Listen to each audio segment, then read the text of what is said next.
Hello बच्चों, कैसे हैं आप सब। उम्मीद करता हूँ एकदम बढ़िया होंगे और पढ़ाई भी बहुत अच्छे से चल रही होगी। तो बच्चों, लास्ट जो हमने वीडियो देखी थी उसके अंदर हमने पॉलिनेटिंग एजेंट्स के बारे में पढ़ना शुरू किया था। पॉलिनेशन क्या होता है ये सब पढ़ना शुरू किया था, ठीक है। तो हमने पढ़ लिया था कि एजेंट्स ऑफ पॉलिनेशन दो टाइप के होते हैं, एबायोटिक और बायोटिक पॉलिनेटर्स। फाइन। तो एबायोटिक और बायोटिक पॉलिनेटर्स में से हमने एबायोटिक वाला जो पार्ट है उसे कवर किया था और उसमें हमने विंड पॉलिनेशन पढ़ा था, ठीक है। विंड पॉलिनेशन पढ़ा था और विंड पॉलिनेशन वाले फ्लावर्स और पॉलन ग्रेन की क्या क्या प्रॉपर्टीज होनी चाहिए इसके बारे में हमने डिस्कस किया था। दूसरा हमने पढ़ा था हाइड्रोफिली, यानी कि वाटर से होने वाला पॉलिनेशन। और वाटर से होने वाले पॉलिनेशन में भी हमने एक बहुत इंपॉर्टेंट चीज कवर की थी कि वाटर से होने वाला पॉलिनेशन पानी के अंदर से भी हो सकता है, पानी के अंदर से भी हो सकता है और पानी के सरफेस पर भी हो सकता है। तो अगर सरफेस से जाएगा पॉलन ग्रेन का ट्रांसफर होगा तो हमने उसको नाम दिया था एपीहाइड्रोफिली, और अगर ये पानी के अंदर से जा रहा होगा तो हमने उसको नाम दिया था हाइपोहाइड्रोफिली, ठीक है। ठीक है, तो अगर सरफेस से जाएगा पानी के सरफेस से अगर पॉलन ग्रेन का ट्रांसफर होगा तो हमने उसे नाम दिया था एपीहाइड्रोफिली, और अगर अंदर से होके जाएगा तो हमने उसे दिया था नाम हाइपोहाइड्रोफिली। एपीहाइड्रोफिली का हमने एक एग्जांपल पढ़ा था वैलिस्नेरिया, और हाइपोहाइड्रोफिली में हम एक एग्जांपल लिख सकते हैं, दैट इज हाइड्रिला। क्या लिख सकते हैं बच्चों? वी कैन मेंशन हाइड्रिला, ठीक है, ऐसा। तो ये कुछ प्लांट्स हैं और उनके हमने अलग अलग टाइप के पॉलिनेटर पढ़े, पॉलिनेटिंग एजेंट्स पढ़े। अब हम क्या करते हैं, अब हम एक और बहुत इंपॉर्टेंट काम करते हैं, ठीक है। अब सुनना, अब हम पढ़ेंगे बेटा बायोटिक पॉलिनेटर्स। बायोटिक पॉलिनेटर्स सबसे कॉमन टाइप के पॉलिनेटर्स हैं एंजियोस्पर्म्स के अंदर, ठीक। और हम पढ़ेंगे बायोटिक पॉलिनेटर्स के बारे में। तो ये रहा हमारा बायोटिक पॉलिनेटर। तो बायोटिक पॉलिनेटर्स में एसेंशियली एनिमल्स आते हैं बेटा। कौन आ जाते हैं? एनिमल्स आ जाते हैं। और एनिमल्स में भी अगर हम देखें तो मोस्ट कॉमन केस है वो हमें मिलेगा इंसेक्ट्स का, ठीक है। तो इंसेक्ट से होने वाली पॉलिनेशन को हम जनरली स्पीकिंग एंटोमोफिली कहते हैं। क्या बोलते हैं बेटा? एंटोमोफिली। अब कोई भी एनिमल या इंसेक्ट किसी भी फ्लावर के पास क्यों आएगा, पॉलिनेशन क्यों करेगा? क्योंकि प्लांट या फ्लावर उस इंसेक्ट को कोई ना कोई रिवॉर्ड देता होगा। क्या देता होगा? रिवॉर्ड, है ना, बदले में कुछ देता होगा। क्या देगा बदले में? या तो पॉलन ग्रेन के ट्रांसफर के बदले वो खुद ही बोलेगा कि भाई देख, थोड़े पॉलन ग्रेन भी खा ले, तू ही खा ले लेकिन काम कर दे। समझ में आ रही बात? दूसरा, वैसे रिवॉर्ड भी दे सकता है, जैसे कि ये जो फ्लावर्स होते हैं बड़े रंग बिरंगे से होते हैं, उनमें बड़ा रस होता है, नेक्टार होता है उनमें। तो ये इंसेक्ट पॉलिनेटर्स या जो दूसरे एनिमल पॉलिनेटर्स हैं उनको नेक्टार दे सकते हैं कि भाई ये ले, तू रस खा, आराम से मस्त रह, लेकिन हमारा पॉलिनेशन कर दे, हमारा काम कर दे। आई बात समझ? कुछ दूसरे प्लांट्स और भी होते हैं जिनके अंदर हम देख पाते हैं कि भाई उनमें एग ले करने के लिए, अंडे सेफली रखने के लिए कोई ना कोई जगह होती है। तो उनके अंदर वो अंडे दे देते हैं इंसेक्ट्स आके और बदले में पॉलिनेशन कर देते हैं। अरे बस समझ, जैसे आपने कभी देखा होगा, जैसे मटर वगैरह कभी अपने छीले हो तो मटर के अंदर से आपने देखा होगा कैटरपिलर निकलते हुए, देखा होगा, बहुत कॉमन ऑब्जर्वेशन है ना, एक लार्वा निकलते हुए देखा होगा। अब ये क्या मिराकल हो गया क्या कि प्लांट के फ्रूट में से एक एनिमल निकल रहा है? मिराकल नहीं हो गया। हुआ क्या है, उस जगह पर किसी इंसेक्ट ने पॉलिनेशन के समय अपने एग ले कर दिए थे, और अब वो जब फ्रूट बन गया तो उसी फ्रूट के अंदर धीरे धीरे करके इस इंसेक्ट का भी एग डेवलप होने लगा, और अब वो लार्वा की फॉर्म में हमें दिखता है। तो कहने का मतलब यह है भाई कि किसी ना किसी तरीके से, है ना, सिंगल हैंडेडली नहीं बेटा, एक तरफ से नहीं चलते रिश्ते। समझ में आ रही बात? तो दोनों तरफ से इंटरेक्शन चाहिए। ये अगर इसको कुछ बेनिफिट दे रहे हैं इंसेक्ट, अगर इसका पॉलिनेशन करके दे रहे हैं प्लांट का, तो प्लांट को भी कुछ ना कुछ रिवॉर्ड देना पड़ता है। आ गई बात समझ? हाँ, कई बार ऐसा होता है कि कुछ इंसेक्ट आते हैं, पॉलन ग्रेन भी ले लेते हैं, नेक्टार भी ले लेते हैं, लेकिन पॉलिनेशन नहीं करते, है ना। पॉलन रॉबर्स कहते हैं उन्हें, कि उन्होंने एक तरीके से चोरी कर लिया, पॉलन चुरा लिया, लूट लिया, लेकिन काम नहीं किया। अरे बात समझता है? ऐसे तो बहुत लोग होते हैं ना, कई बार होता है ना, एडवांस पेमेंट कर देते हो आप, काम नहीं होता, लेकिन तो ऐसा ही हो गया उनके साथ भी, प्लांट के साथ भी कभी कभी स्कैम हो जाता है बेचारों के साथ। आगे बात समझ में? तो ये हमारे पास एक बेसिक आइडिया है, लेकिन समझने वाली बात यह है कि कोई भी एनिमल हवा या पानी की तरह नहीं है। हवा और पानी का क्या था भाई? रंग देखकर नहीं चलता था, खुशबू देखकर नहीं चलता था, उसे फूलों के रस से कोई मतलब नहीं होता, हवा को, पानी को। लेकिन एनिमल है, इसको तो अपनी रिक्वायरमेंट पूरी करनी है, और इसको अपनी रिक्वायरमेंट अगर पूरी करनी है तो इसको अट्रैक्टिव कलर्स दिखाने पड़ेंगे फ्लावर को। तो ऐसे फ्लावर बहुत बड़े बड़े से होते हैं, अगर बड़े नहीं है तो बहुत सारे क्लस्टर्स में अरेंज्ड होते हैं, ठीक है। ऐसे फ्लावर्स बहुत रसीले होते हैं, उनमें बहुत सारा रस होता है, ठीक है। तो इंसेक्ट उनके पास जल्दी जल्दी अट्रैक्ट होते हैं ताकि वो नेक्टार पी सके, बहुत ही स्वीट सा हो सकता है। या कुछ ऐसे भी होते हैं जैसे बीटल्स वगैरह। अब बीटल, कॉकरोचेस, ये भी अगर कभी पॉलिनेशन करेंगे तो भाई सोच के देखो, बीटल्स और कॉकरोचेस तो हमेशा गंदगी जैसी जगहों पर देखे हैं तुमने ज्यादातर, तो उनको अट्रैक्ट करने के लिए बहुत खुशबू नहीं आती बल्कि थोड़ी खराब स्मेल आती है। तो जो अडेप्टेशन है प्लांट के अंदर वो बिल्कुल इस तरीके से डेवलप हुआ है कि उसे किससे मदद लेनी है पॉलिनेशन के लिए। अगर बी से लेनी होगी, बटरफ्लाइज से लेनी होगी तो वो मीठा रस बनाएगा, लेकिन अगर बीटल से लेनी होगी, कॉकरोचेस से लेनी होगी, फ्लाइज से लेनी होगी तो वो खराब स्मेल बनाएगा और उसका जो नेक्टार भी होगा वो भी एसिडिक होगा, हल्का सा टेस्ट में सार होगा, खराब सा दिखेगा। कोई नॉर्मल इंसान या कोई दूसरा एनिमल उसको प्रेफर नहीं करेगा, सिर्फ वो इंसेक्ट्स दूसरे जो कैटेगरी के हैं वही उसको पॉलिनेट कर पाएंगे, ठीक है। तो आई होप ये वाला पार्ट आपको थोड़ा समझ में आता है। तो सबसे कॉमन इंसेक्ट्स है, और इंसेक्ट्स में भी अगर हम देखें तो सबसे कॉमन बेटा बी है ना, हनी बी। हनी बी जो है वो बहुत ही सारे प्लांट्स का पॉलिनेशन करता है, फ्री ऑफ कॉस्ट करता है, और इसीलिए हनी बी जो है वो एक बहुत इंपॉर्टेंट फैक्टर प्ले करता है, बहुत इंपॉर्टेंट रोल प्ले करता है किसमें, हमारे ओवरऑल प्रोडक्टिविटी में, है ना। तो जो हमारी अलग अलग टाइप की जो हम फार्मिंग करते हैं, कल्चर्स करते हैं, उनके अंदर हनी बीज बहुत इंपॉर्टेंट रोल प्ले करती है। लेकिन क्या हनी बी अकेला है ये काम करने वाला? बिल्कुल नहीं, इट्स नॉट लाइक दैट, ठीक है। हनी बी अकेला नहीं है। अब आप देखोगे तो आपको समझ में आएगा। देखो जैसे अगर मैं यहां पर इसको थोड़ा जूम इन कर दूं, ठीक है, तो यहां पर मैंने जूम इन किया है और इसको अलग अलग टाइप के हमारे पास पॉलिनेटर्स हैं जो कि एनिमल्स हैं। जैसे कि ये देखो, इसको देखो, ये एक लिजर्ड है। लिजर्ड से होने वाली पॉलिनेशन को हम नाम देते हैं बेटा लेसर्टोफिली। क्या नाम दिया हमने इसे? लेसर्टोफिली, ठीक है। तो ये भी पॉलिनेशन कर सकता है। किसमें कर सकता है? तो कुछ प्लांट्स के मैंने एग्जांपल लिखे हैं, याद हो जाए तो ठीक, नहीं हो तो भी कोई प्रॉब्लम नहीं है। टर्म भी अगर अपने को ध्यान है तो काम चल जाता है। तो लेसर्टोफिली, यूफॉर्बिया, फॉर्मीडियम, ठीक है, इन सब के अंदर, फॉर्मियम के अंदर हमारा पॉलिनेशन करता है। इसके बाद देखो स्नेक्स भी करते हैं, छोटे छोटे स्नेक्स बहुत सारे टाइप के होते हैं, तो इसको हम सर्पेंटोफिली या फिर ऑफियोफिली कहते हैं। सर्पेंटोफिली या फिर ऑफियोफिली, ठीक है बेटा। अब ये जो सर्पेंटोफिली ऑफियोफिली है, इसका एक बहुत ही शानदार एग्जांपल है बेटा सैंटलम। सैंटलम इज सैंडलवुड। सैंडलवुड क्या होता है बेटा? चंदन, चंदन की लकड़ी। तो आप लोगों ने देखा होगा कि चंदन का जो पेड़ होता है उस पर बहुत सारे छोटे छोटे सांप लिपटे रहते हैं, तो वहां पे क्या टाइम पास थोड़ी कर रहे हैं, ठीक है। हाँ, दूसरे बेनिफिट्स भी हैं, लेकिन प्लांट को क्या बेनिफिट है उन सांपों के होने से? वो सांप वहां पर पॉलिनेशन करके दे रहा है और उस सांप को बदले में एक अच्छा सा एक हैबिटेट मिल गया, उसको वहां पर रहने की जगह मिल गई है, वो बढ़िया से वहां पर रहता है, ठीक है।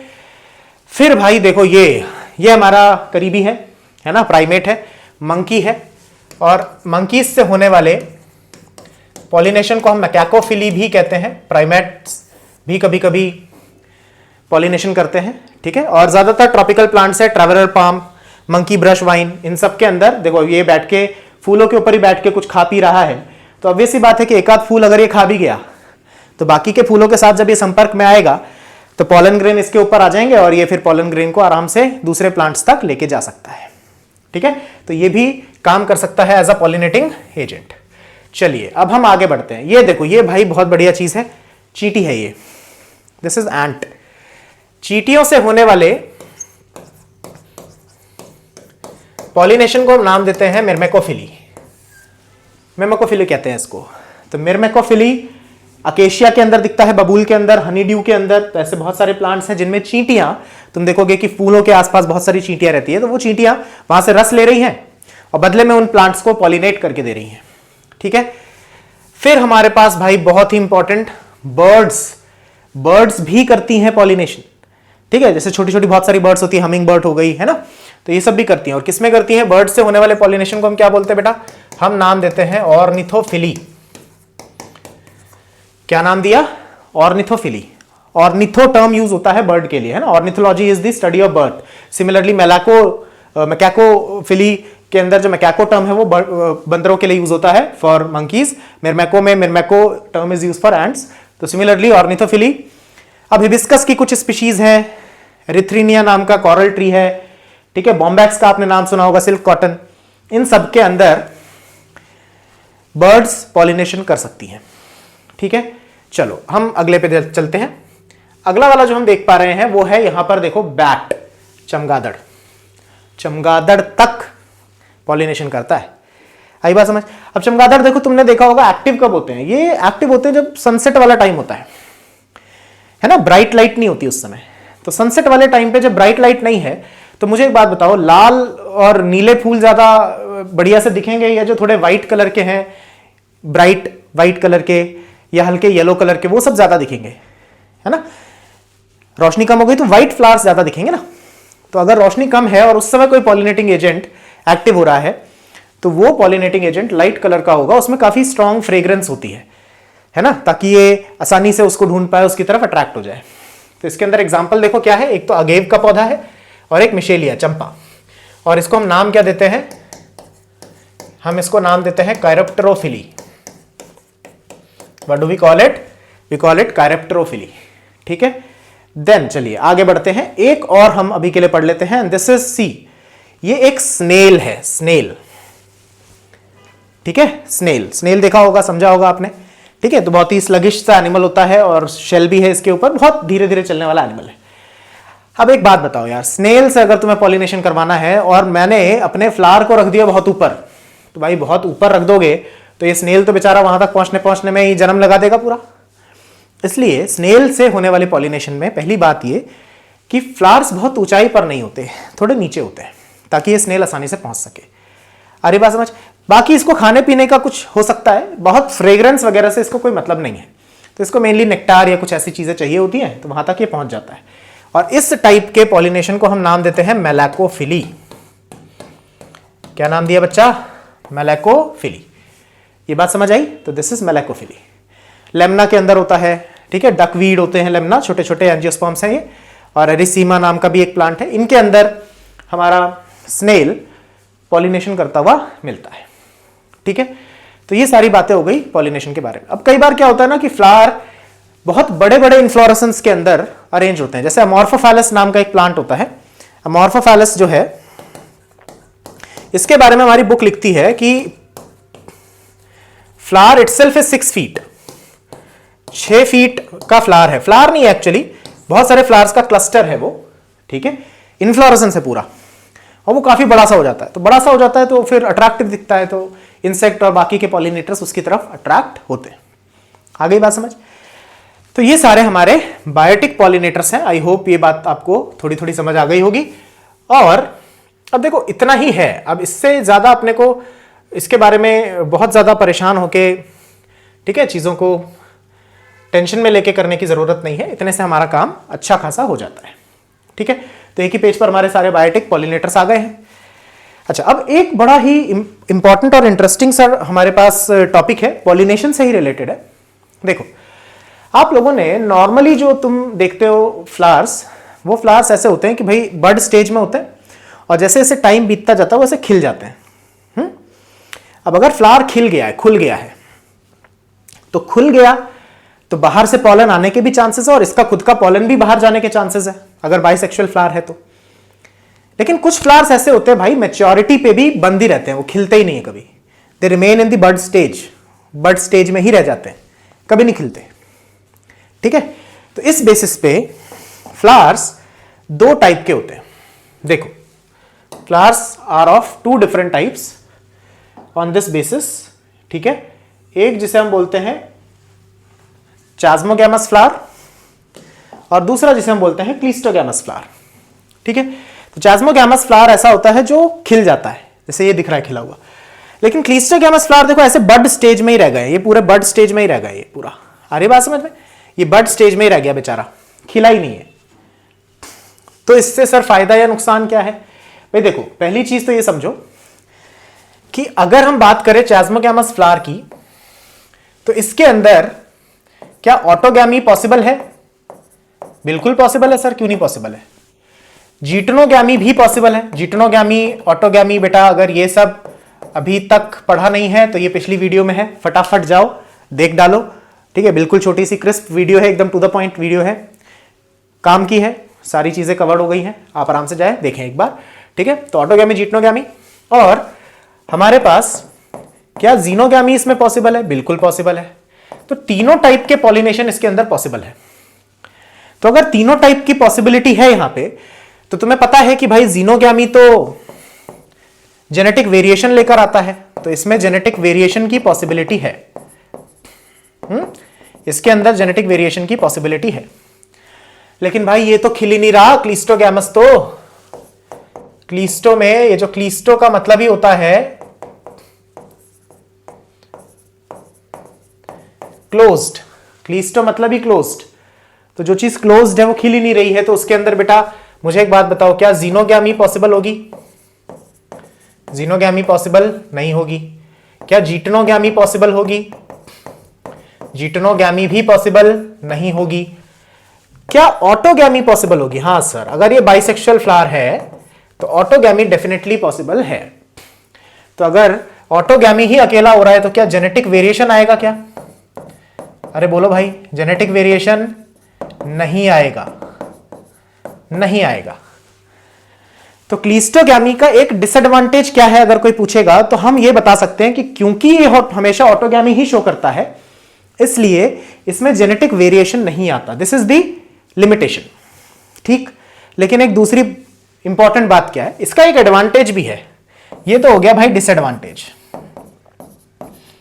ये तो हो गया डिसएडवांटेज, नो डाउट। लेकिन भाई एक एडवांटेज भी है। अगर सारे डिसएडवांटेजेस ही होते तो होता ही क्यों? नेचर कब का एलिमिनेट कर देता। फालतू चीजें पसंद नहीं है नेचर को, अपनी तरह नहीं है नेचर। अरे बात समझ में। अब एडवांटेज में क्या होता है?